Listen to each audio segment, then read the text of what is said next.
Good morning everyone, welcome to my channel.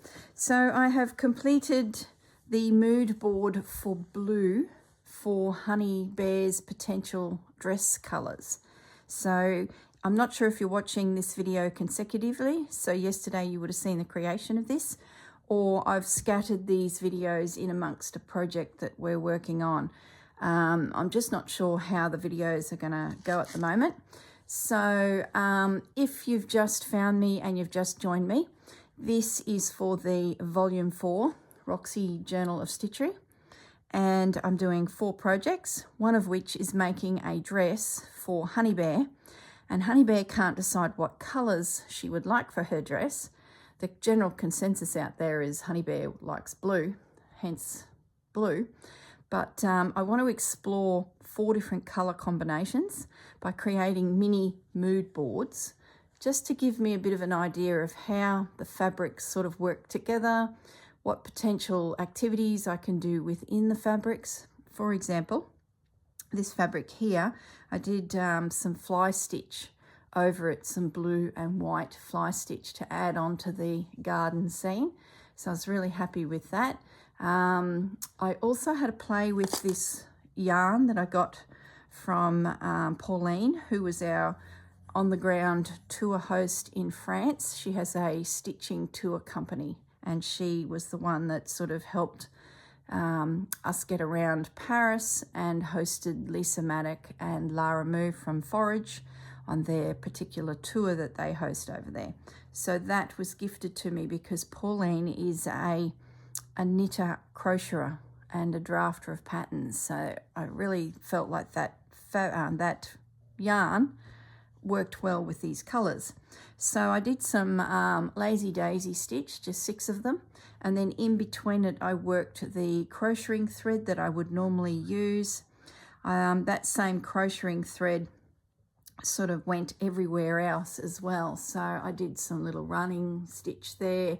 I did some lines of stitching here. Once I went around that piece, I then got the blue, which I think will work well with the project. So it really is a great way of sort of testing things, I guess, and seeing how things not react is probably the bad word, but do they blend or do they not? Some tape that I was gifted from Pauline within that pack works beautifully.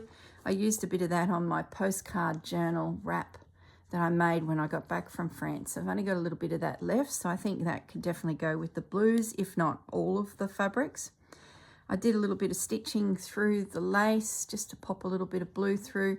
And this piece of twill, I just played with the stitches and put them in different angles. So I sort of started doing a diagonal and then another one, and then I left the center so that it was visible and came up through here, here, and here. So I probably wouldn't embroider twill. It's so fine that it would be hard to stitch that and make it look like it's still visible and clean.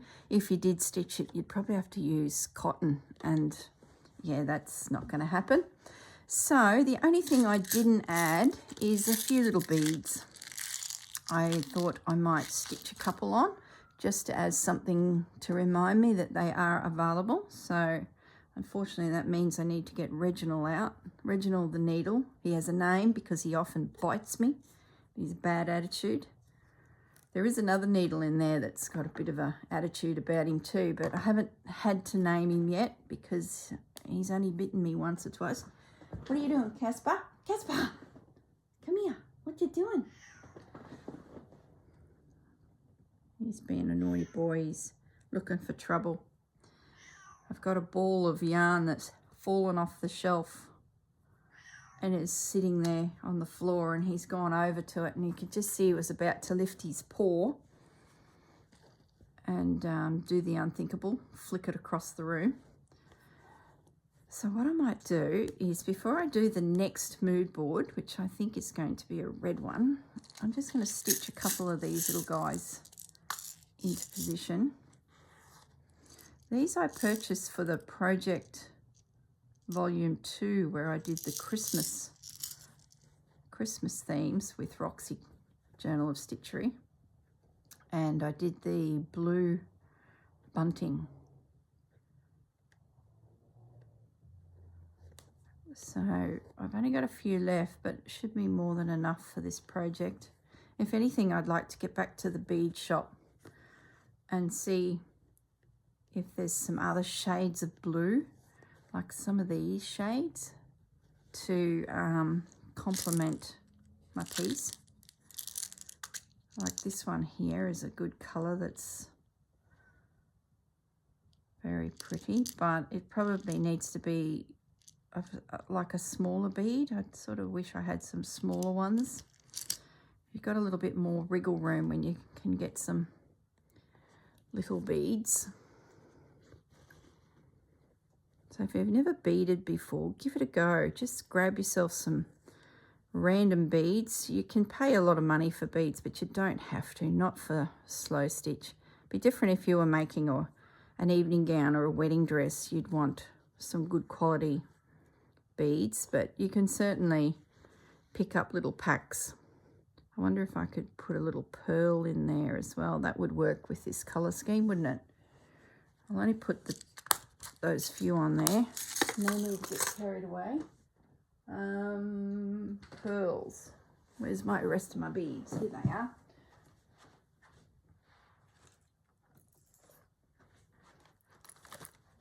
Let's have a look in here. Yeah, look at that. I like that colour.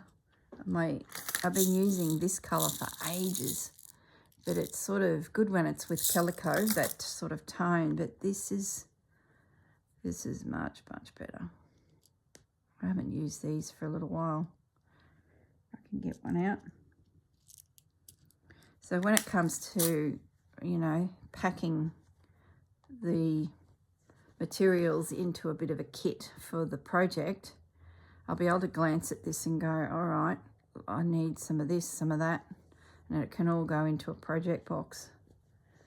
So that's really good. Let's have a look. There's another blue bead. No, see, they got a bit of a purple tone. They're no good. Can I get gold into her outfit? Probably could. Depends on the prompts. I suppose if there's going to be jewellery involved, possibly. I might just stitch a little sequin in there and we'll see what it looks like. I'm a bit of a fan of rosy gold, as in nearly champagne gold, but maybe this is more of a silver. Maybe she's a silver bear, not a gold bear. I do like that. Let's put a little bit of sparkle into it. Yeah, you probably can't see it, but see the little gold sequin there? I think I do like the champagne. It sort of picks up on these spots. Okay, I think that's enough for this piece. I've got a little bit of everything. I think that'll work really, really well. I could probably do more and more stitching on it, but I think that's enough. Got a little bit of everything in there, and I've trialed a few things, so I'm happy with that. Okay, now let's have a play with another mood board. So I might just leave those ingredients there and get rid of the blue. That's not going to be needed. And I probably won't use another piece of this because it'd be a shame to not have any for the actual project itself. So we'll just clip that together with the scraps. One thing that dawned on me is I went to all the effort of cutting the backing piece and I completely covered it, so you can't even see it. But so I probably need to have a think about the next mood board, even using this. And I'm thinking I might put them to one side and use them another day in a project, or they might come in handy on one of the other projects because I don't have any of this fabric left, and I covered that piece of calico completely and then covered it again. So I'm going to put them away and not waste them on this. Okay, red. Honeybear, are you ready for some red? That's all the blues. Here we go. So it's like a pinky red. There's a blue and a red mixed together. We won't use that. What have we got? Anything interesting in this? See, it's funny, this piece I don't mind. But I've got plenty of fabrics that could be used on her dress that have, you know, a nice big red flower, and it could be stitched. Do I want to nibble into this as a bit of a feature and embroider? We'll leave it to one side. Maybe I might. Or I go looking for something that I can add and embroider, like there'd be something in Sanderson Fabrics, or we'll see how it comes together. All right, so we've got, well, we've got two of them. Well, that's a bit of a sign. Maybe I can use a piece of this. Okay, we'll come back to that. He's familiar. That's pretty. That's might just come up a little bit because that'll give me more space to work in for you guys to see too.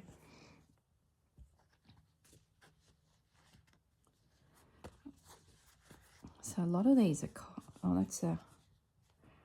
lot of these are cottons.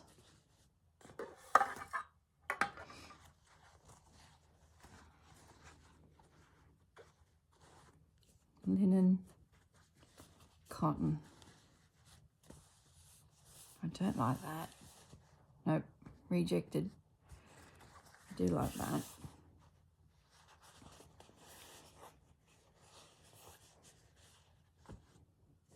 These little flowers are very pretty. There's two of them. Okay.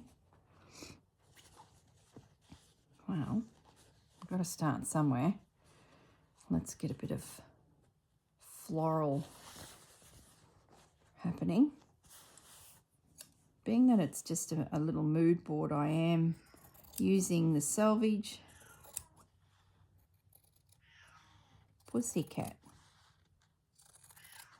What's the matter, Casper? Look how crooked that is. For goodness sakes, it was Casper's fault.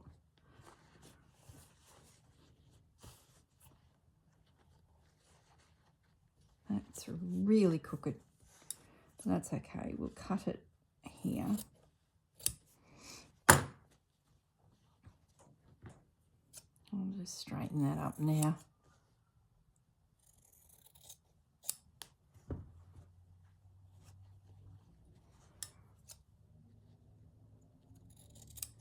I think Honeybear is going to have a lot of flowers embroidered on her outfit. I think I'm going to go along the lines of that quite a bit.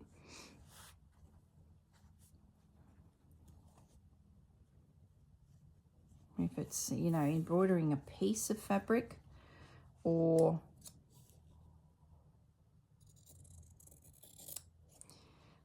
freestyling, you know, just create a spot to embroider on her. A little piece. That's so pretty, that. I like it in the blue too. It's definitely going to be part of the... This is pretty as well. It's a real pinky red. It's not red red. That's so pretty. It's got a bit of a William Morris feel about it.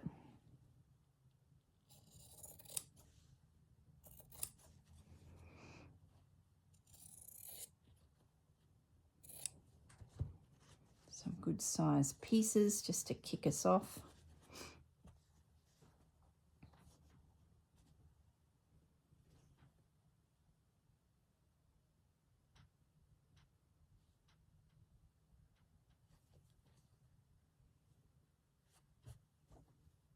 I really have no rhyme or reason here. I'm just chopping away.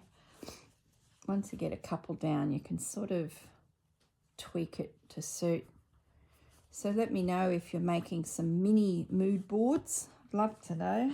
While we wait for the project to start, I figured it was a perfect opportunity to get a little bit of clarity in my thinking, especially when you're unsure about a colour combination.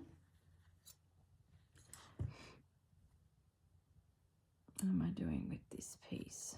What size would I want? Oh, it doesn't matter. Don't overthink it. Just get some spots in there.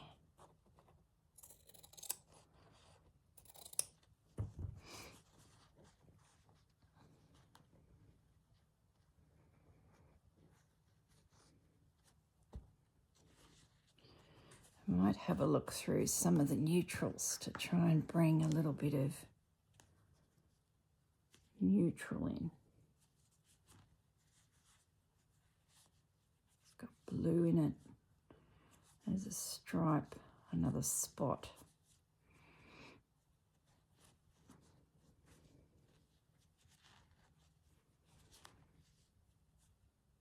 There's nothing jumping out at me.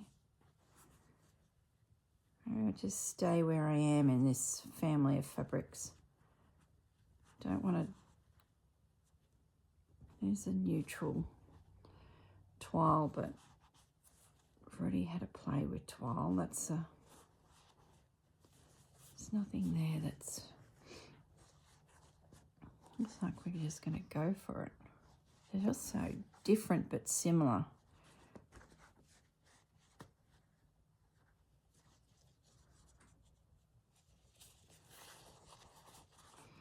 Let's have a look at this one. Get a piece of that up the top corner here. Now that I'm getting closer to having all of my base pieces down, I am taking a little bit of a note of the size needed to finish, you know, the last few squares. Otherwise I'll end up not piecing together easily at the end. You sort of need to now think about what space is left and what little piece. Like, that's really nothing to do with the mood board. That's more getting your background of your piece down. I think I could put that in there.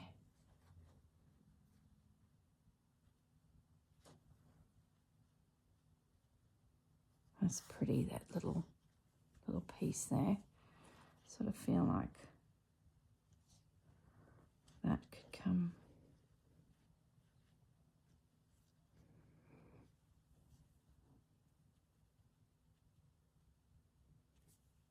into there. Feels like a better drift of colour.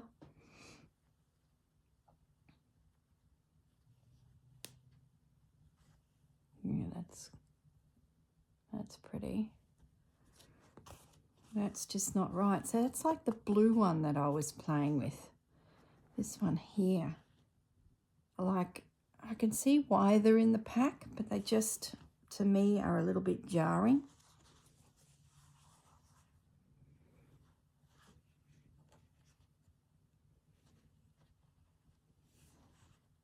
It's very florally.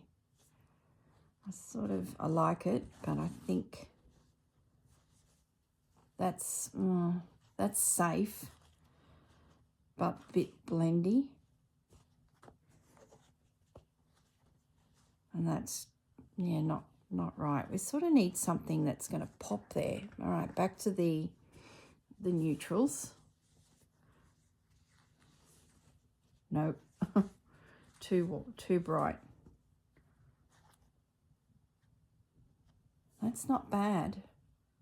It does sort of take the punch out of the colour scheme, sort of knock it back a little bit.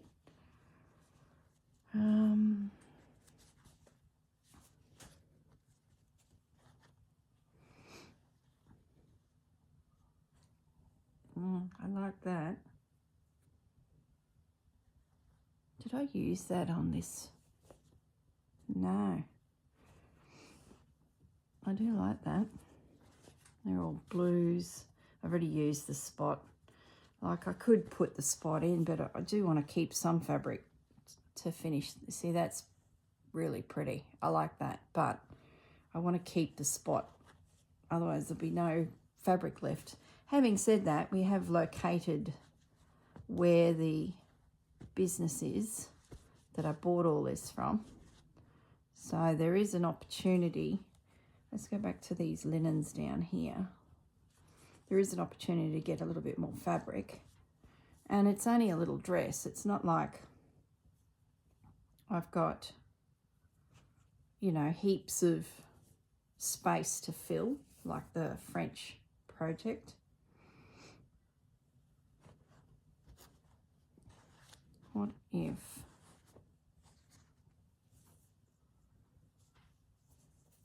if I was to have some floral coming up from the bottom?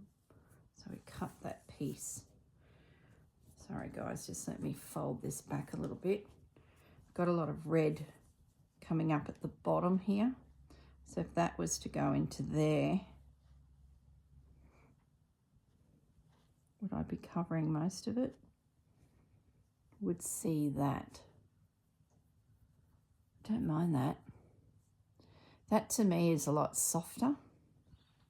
I think that's what we're going to do. We're going to use this, I think. And I'll cut it. And I might running stitch through all of that, I think.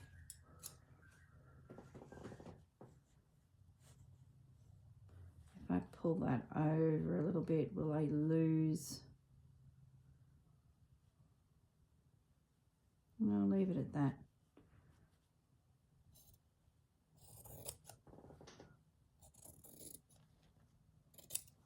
Now, how far can I cut?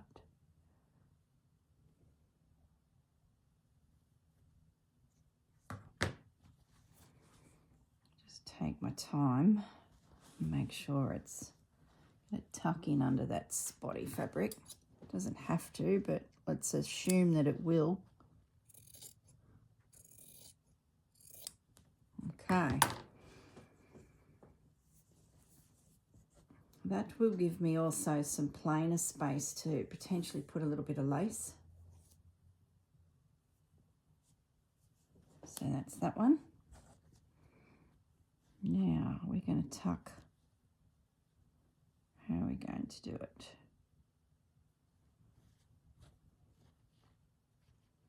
I'm going to do that, that, and that. Or are we going to do that?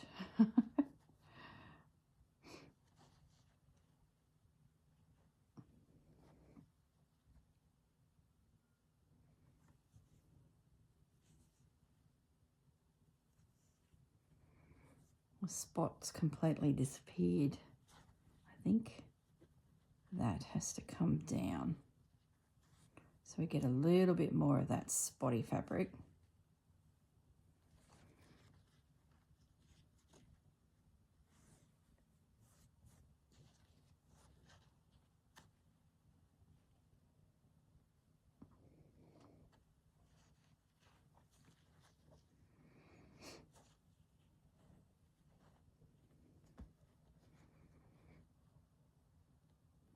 Yeah, that's better. It's just a case of jiggling. This piece is a little short at the top here. So I could even bring in a third little piece through here just to make sure that that covers, because that's not quite covered. Now, having said that, there is a little bit of, let me turn this around. There's a little bit of fabric hidden in here. if I was to cut that guy through here, I could pinch out that, and I might be able to then use it to give me a little bit of height.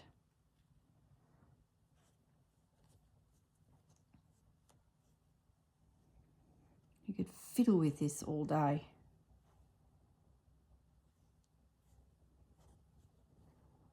Like that.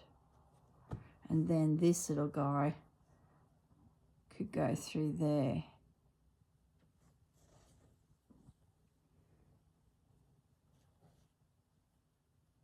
Just as a little detail. Just breaks up the big lumps. We'll do that. Why not?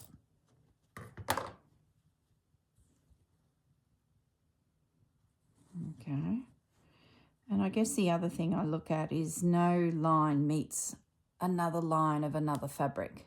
So for example, that wouldn't go there. To me, that's too much of a straight line, and I'm flipping between the fabrics. You really want them to overlap, but in the process you need to have a look at this line and that line to make sure in moving it you didn't just create that again. Having said that, you can put a piece of fabric over it again to not only create another layer but get rid of a line. But I'm not going to do that because I don't want to use too much fabric. I just want to get a feel for the colour tones. I think too, if I find that there's one particular palette that I really like, and when I go back through the fabrics, it's like, well, half of these don't match. There's an opportunity then to take this colour palette to a fabric store. Like that to me is really not going to match. Look, it might. Maybe it needs to be combined with something elsewhere on the dress. Maybe it would work with this.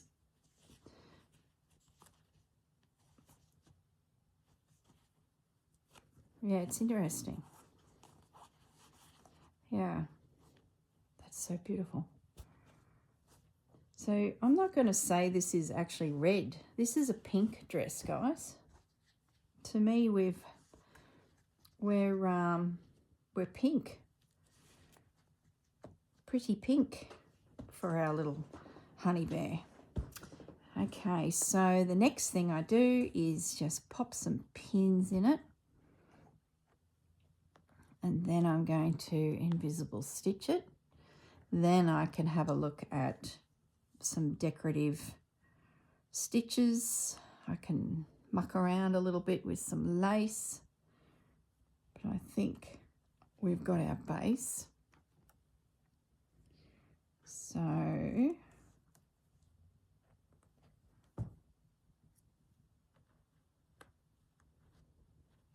let's get this out of our way.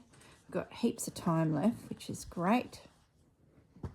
So I might grab that Reginald again, my bead needle, seeing that he has a little bit of thread on him. And I'm just going to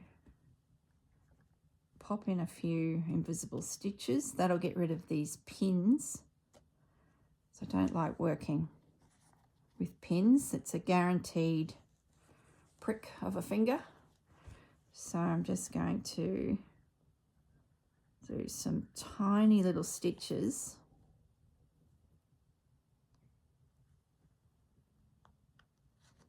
on a few little key locations, which should hold the piece. Like just going through this little guy. If anything's going to slip and slide, it'll be a little fella like that. So I'm just going to work that little corner, and in the process it should grab a couple other pieces that are below it. Now I can get rid of that pin. You really are creating a new piece of fabric when you do this, because you're putting on new layers.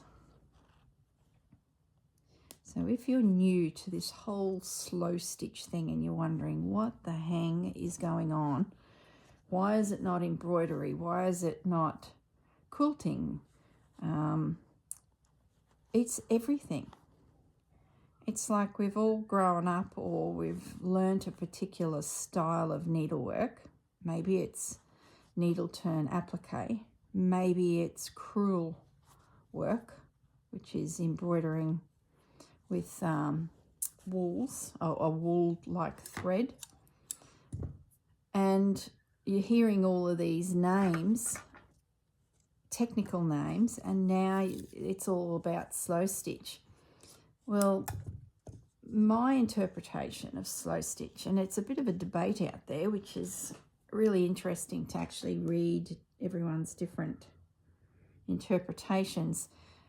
For me, slow stitch is sitting down with a mix of fabrics or one fabric and just stitching.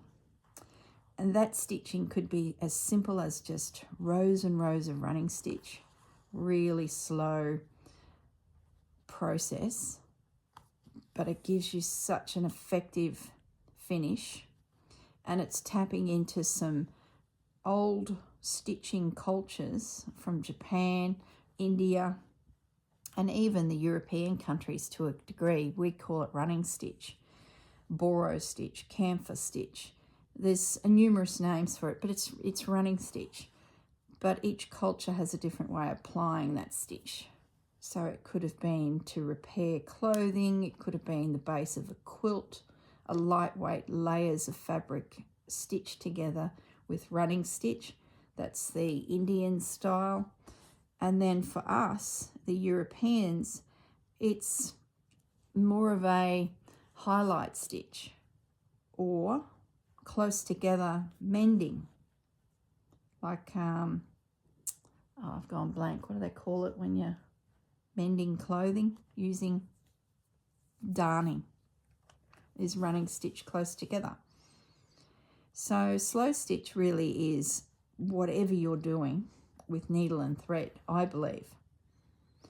And when you get into a particular project and you're doing a certain stitch, like it might be doing invisible stitch like I'm doing now, just itty bitty stitches to hold your project down. Now when I was a kid, we would call that tacking. You tack down your fabric and then you do the next stage of stitching. Well, now it seems to be called invisible stitch because it's got this tiny little stitch that's on the top, but you're scooting through. See where the needle goes in and it's coming back out? You're scooting along a good inch to half an inch and then coming up and doing another tiny little stitch, tacking. But when I was a kid, tacking was up and down, but nice big chunky stitches, and you would often remove the tacking. Well, now, as part of the layers or the journey of stitching that you're on, the tacking can be left. Gosh, I could just hear my grandmother go, what? Tacking is to be, now I've got a knot. Tacking is to be removed. No, Grandma. So that's where this slow stitch has evolved, I think. You've got this freedom happening. I'm going to try and get Reginald to grab the thread again because he's ditched it.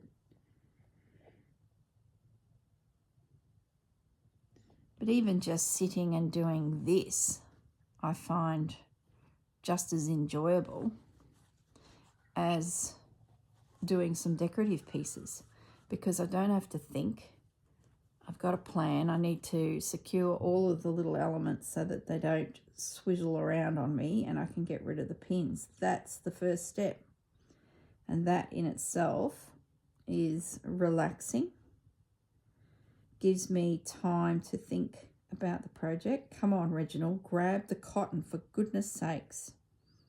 You're just not doing what you're meant to do. Maybe if I got rid of the furry bit, got rid of my glasses so I could actually see even better, Reginald might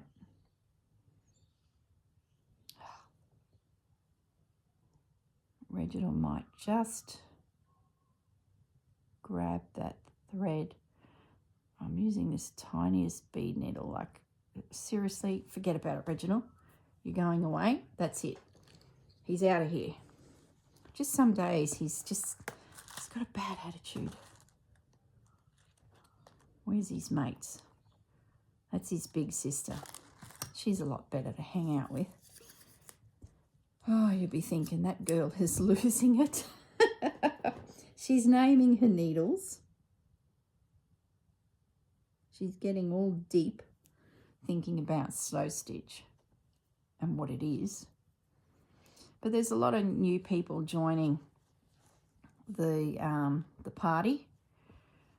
And I think I've noticed too a lot of people that are junk journal makers, paper crafters, who have been following Rachel and many, many others making junk journals for some time. They've all been sitting there on the sideline watching all of this. And I'm thinking by volume 4, there's quite a few of you that are having a go. So welcome to the world of slow stitch. I've done the whole junk journal thing too, and I find that when I go back and make a journal for someone, slow stitch creeps into that as well, and it just brings a whole new element to my work, because textiles is definitely part of the junk journal world, especially if you're following Rachel and her style. She's very quick to grab textiles and include them within her journals, which is just beautiful. So when you can do a little bit of hand sewing and add an element of that to your journal page or a tag or whatever it is, the cover is a great place to do a bit of that. Yeah, it's great to see, because I think that's craft. We evolve. You can't do the same thing all the time. You'll want to try everything, and there's new ideas and trends out there. So, you know, you might one day find yourself crocheting and you'd be thinking now, I'll never crochet, but something might catch your eye. And because of YouTube, there are so many people on YouTube that can teach you things. And suddenly, you know, you're crocheting. That's what happened to me. I picked up a crochet hook when I was a kid, but my brain development was not there. As much as Grandma tried, she created a square for me to crochet. It'd be here somewhere, and a little pattern. She wrote it out at the kitchen table, wrote a crocheting pattern. Like, seriously, who does that? And now that I look back on that little piece of paper with that pattern on it, it was hard. It was a classic granny square, but in the center there was a flower that was 3-dimensional with petals. Seriously, Grandma, who gives a kid of the age of 10 her first crocheting piece, is a granny square with a raised 3-dimensional flower in it. Oh, I tell you, that girl.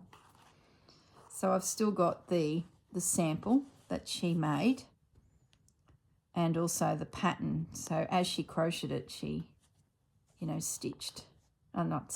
wrote down the pattern for me. So yeah, bless her cotton socks. This needle is dragging through this fabric. It makes me feel like it's this fabric. Yeah, that there is very unpleasant. It's really dense. So to push a needle through it, it would need to be, you can see I'm really jamming up the fabric there in the process of getting the needle through. So that's good to know, that it would not be one of my choices to grab on Honeybear's dress. Linen is so much nicer to stitch through. Anything that's got more of an open weave is really much better to stitch through.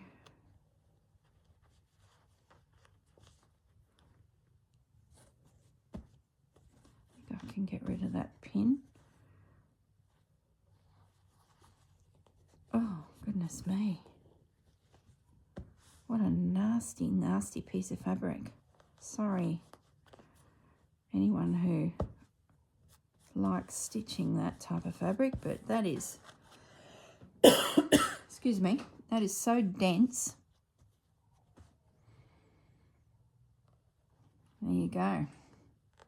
It's nearly got a men's business shirt feel about it, but finer. Oh, you know what it reminds me of? When you buy a set of sheets and it has a very high thread count. That's what it reminds me of.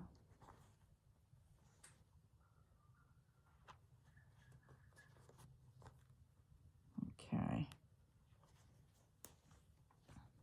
That's pretty much it, I think. Or maybe up where that pin is at the top there. We might need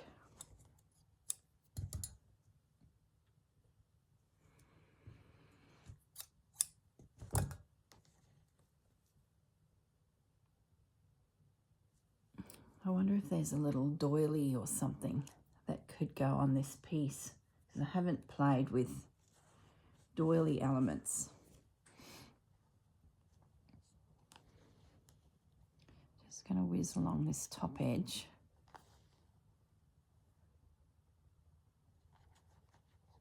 That gets rid of that pin.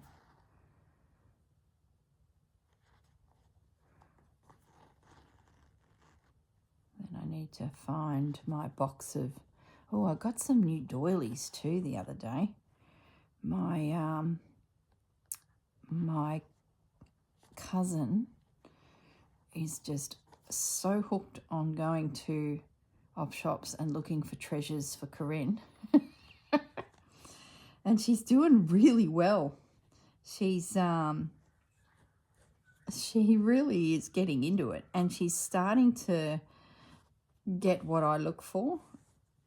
So whenever she sees an unusual doily, she'll grab it. And she's gone from, you know, the standard ones that you see thousands of in op shops, and she's really starting to focus on things that have clearly been made by someone. They're not one of the mass-produced doilies, because I've got blooming hundreds of them. Plenty of them, because often you'll buy a pack of doilies from someone, and they'll be in amongst it. Just coming along this top edge.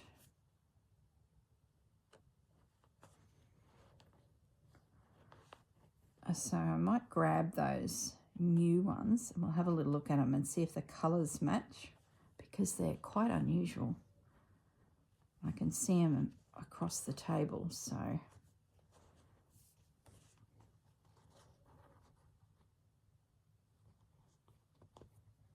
because now that I have my background down, for all you newbies out there, we've laid down our background. We have I could trim that up, because that's just annoying me that it's not neat and straight.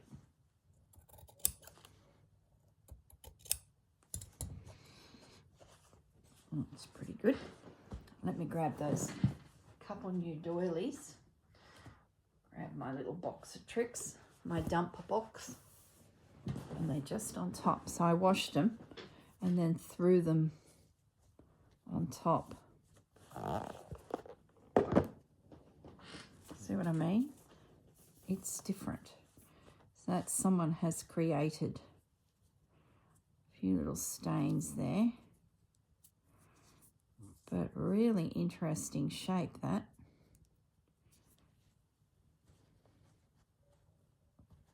Might use one of those, because I do like it, and I think Honeybear would like some crocheting on her. So lovely little find, that one. And then this one. It's really coarse thread. think that would definitely look good. That's going in. Oh, Honeybear. Honeybear, you're going to have a lot of crocheting on your little pinafore. Look at that. There's a little... See how they've done this little design to link them? It's very pretty. I don't think I can save that, but the way that that's attached.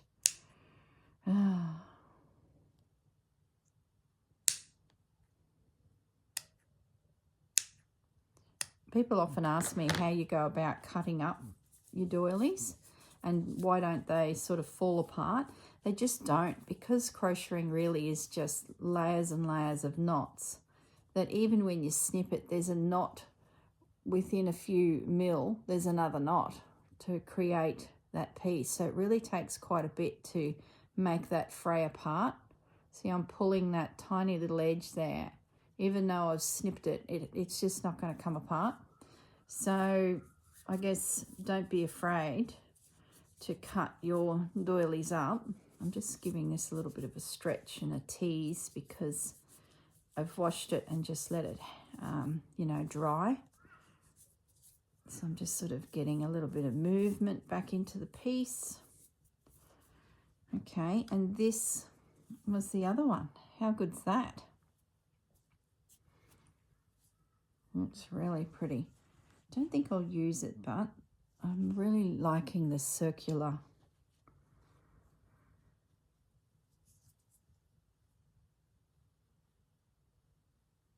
The circular nature. So I'm going to cover that, but that's okay. Maybe I'll go up. No, I don't want to cover that.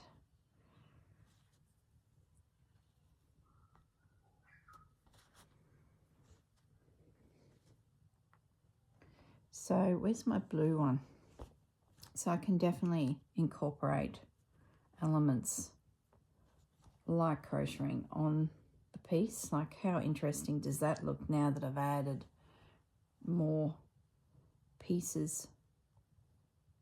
That little flower in particular is going to be definitely part of Honeybear's piece.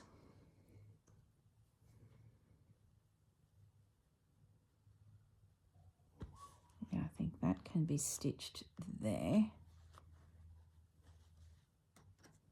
It's going to be a real pleasure to stitch with that nasty spotty fabric behind it.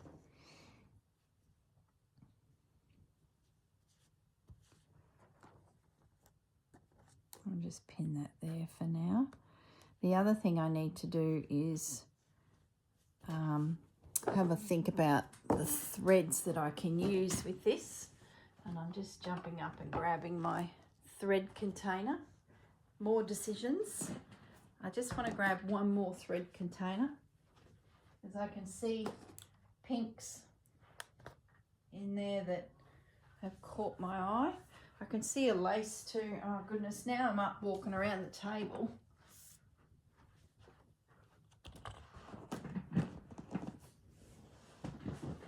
Like when I do her outfit, I will, you know, dig deeper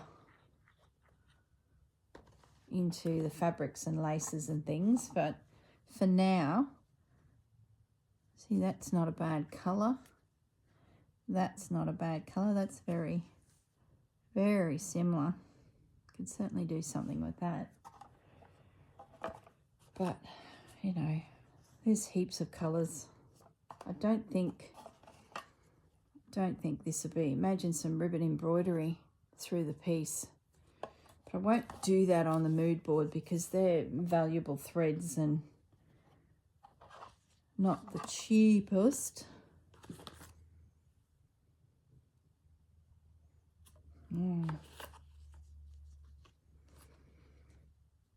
That sort of now looks like the wrong colour. I'll leave it in there. What the hang? Nothing else in that container. Oh, there's another one. That sort of looks a bit like it would work. All right, let's put it away. Too many threads, too many options leads to confusion. Okay, so I've got some threads that possibly I could play with this lace here. Just feel like I could do something with it. Maybe I do an edge, frame it.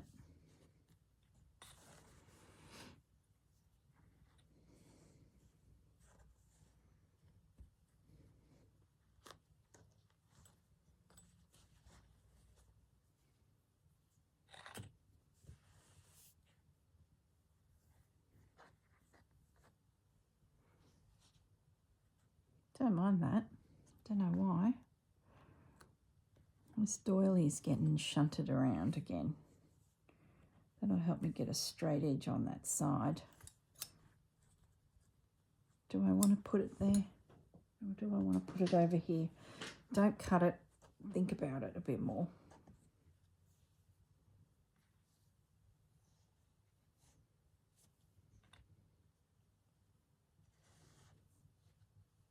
Do I want to go along the top? Oh, for goodness sakes, I don't know.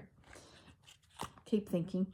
Oh, there's some pink lace over here. Look, I just spotted this. This has got potential too.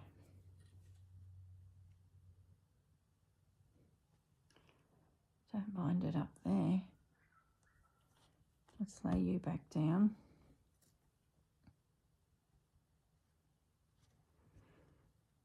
Sort of along the lines of what I did there, isn't it? I'm going to pop that there. This is not an old lace, it's a modern lace. That's going to go there. It's very subtle, but I do like it.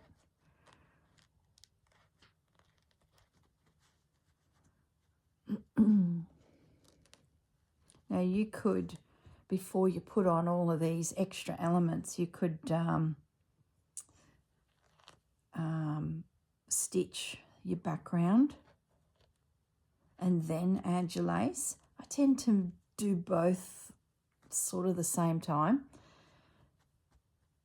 because I can always pop that off, stitch in behind if I feel it needs it, or if that was thick lace, like something like the doily, I wouldn't need to stitch in under there because no one's ever going to see that I haven't stitched in under there, if that makes sense. This doily is bugging me a bit. I wonder if I do a half of it. So I cut it. Yeah, that's better. Doesn't feel so overpowering. So I'm going to pin it at the moment to the side, and then as I sort of stitch, I can keep coming back to it.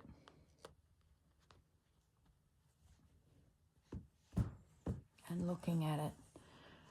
Now what else is cruising around on my desk? Let's grab my little box of tricks and see if there's something. I like these.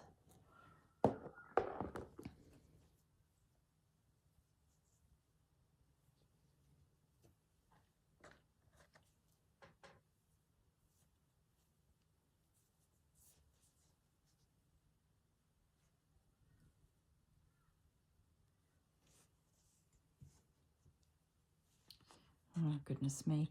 You could fiddle for hours.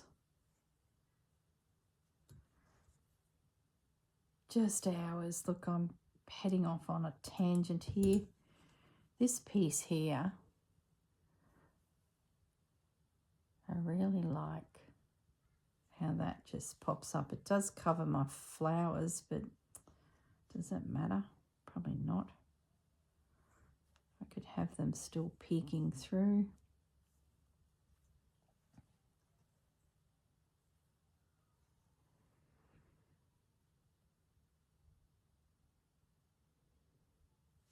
What does it look like if I was to turn it around?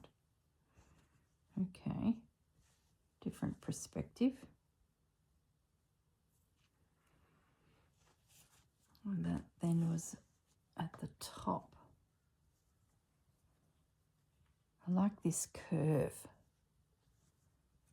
Do you know, I think it's because there's a curve there and a curve there.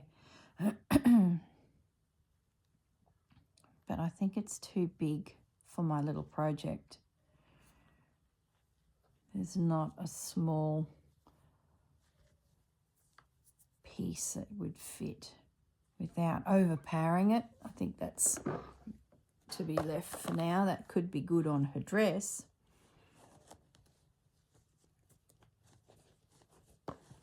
What else is in here?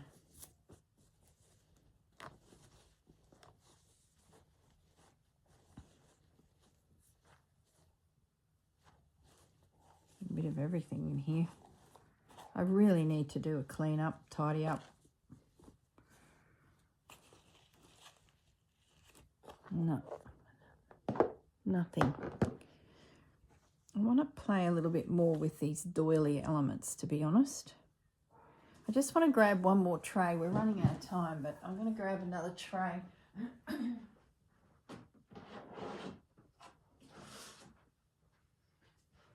So I've got these two trays of little doily medallions. So pieces like this would get cut up and then stacked in here so that they were, you know, all together and available.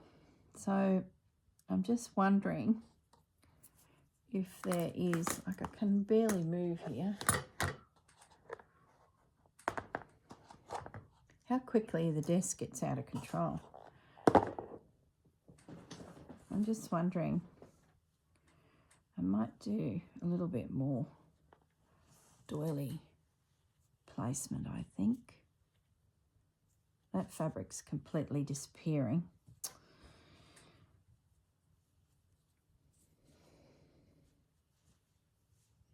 That's better. Just a little peekaboo of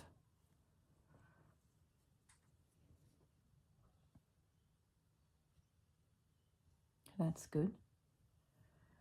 Got some little ones. These ones often join the bigger ones, and they're really handy little elements because they're itty bitty. That's a bit too blendy. That's different. Maybe then.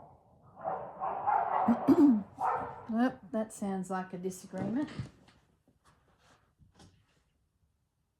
Yeah, over a toy.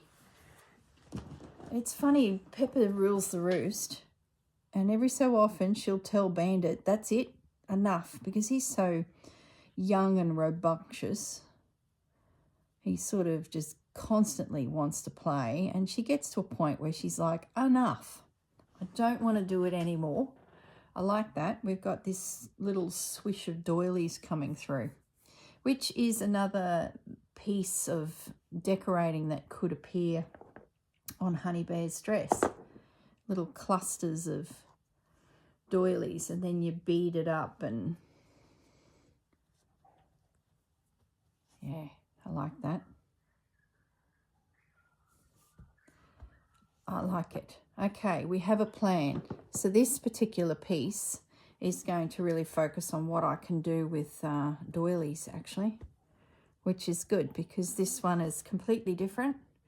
So somewhere else on Honeybear's dress, she could have a collection of doilies meandering through, like her hemline, or I don't know, just an idea. So I'm going to just pin all this down. So I will now go through and stitch down all these doilies, and I really invest time in it. Like, I go right around the perimeter of the doily, then I come in about 1 centimetre and I go around again. And if it's a big doily like this with great lines, I can sort of follow the crocheting edge. So there would be 3 lots of stitching to go around that one. And then I'll trim this off, and I'm just thinking, if I place this in the journal, there's an opportunity. It wouldn't work with this one, but let's say that those two end up back to back. Instead of trimming it, there's an opportunity to have the doilies that are coming off the page come up onto the previous page, like so. like that. Like that one works down here. This one not so much, but maybe the next piece, there's an opportunity that the dangling off bits join the page previous. So what I'll do is I'm not going to cut these doilies. I'll stitch them on and leave them hanging. And then when we do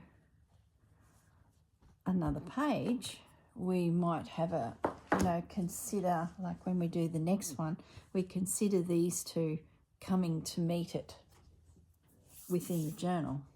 So sort of thinking a little bit ahead there. Stop thinking, Corrine, and just get stitching. All right, that's a good start. That's where we're going to leave it, I think. All right, guys, thanks for joining me. We've got our second mood board for Honeybear on the way. Hey, Honeybear, what do you think?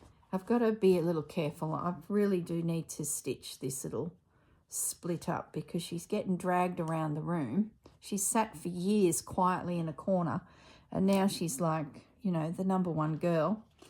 Don't think I'm going to need this, so I can put it away. So I need to do a few little repairs on her. We might do that at the beginning of the next video, hey?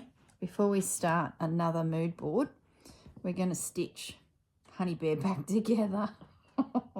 Goodness me. All right, guys, look after yourselves.